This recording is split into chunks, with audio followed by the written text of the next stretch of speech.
IGP ছিল মোহাম্মদ আব্দুল্লাহ আল মামুন, তার সাথে Rangpur metropolitan police commissioner Mohammad Moniruzzaman এবং রংপুরের আমাদের তাজ থানা যারা এসআই ওখানে উপস্থিত ছিল, এসআই বিভূতিভূষণ রায়, এসআই আমির হোসেন, কনস্টেবল সুজন চন্দ্র রায় সহ ওখানকার উপস্থিত যারা ছাত্রলীগের সভাপতি কমল বড়ুয়া, সাধারণ সম্পাদক শামীম মাহফুজ, সাংগঠনিক সম্পাদক ধনঞ্জয় কুমার টগর, তাদের দপ্তর সম্পাদক বাবুল হোসেন সহ তাদের সহযোগী যারা সেখানে উপস্থিত, যেমন ইসাক আখতার হোসেন, ফজলে রাব্বি, সেজান আহমেদ আলিফ সহ তাদের যারা নির্দেশদাতা, বাংলাদেশের তৎকালীন ক্ষমতাসীন দল ফ্যাসিস্ট বাংলাদেশের সাবেক প্রধানমন্ত্রী শেখ হাসিনা, তৎকালীন সেতুমন্ত্রী ওবায়দুল কাদের এবং তার সাথে স্বরাষ্ট্রমন্ত্রী আসাদুজ্জামান খান কামাল সহ আওয়ামী লীগের প্রত্যেকজন নেতাকর্মী, এমপি, মন্ত্রী সকলের সুষ্ঠু বিচার এবং শুধু আবু সাঈদ হত্যা না, প্রত্যেকটা জুলাই বিপ্লবের শহীদের হত্যার বিচার এবং সুষ্ঠু ফাঁসি আমি চাই।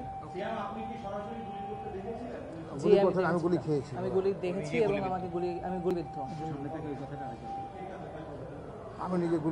আমি গুলিবিদ্ধ। সাইদ ভাইকে তুলে যখন আমি তাকে সেভ করার জন্য ডান পাশে নিচ্ছিলাম, তখন আমার দিকে তাক করে গুলি করা হয়।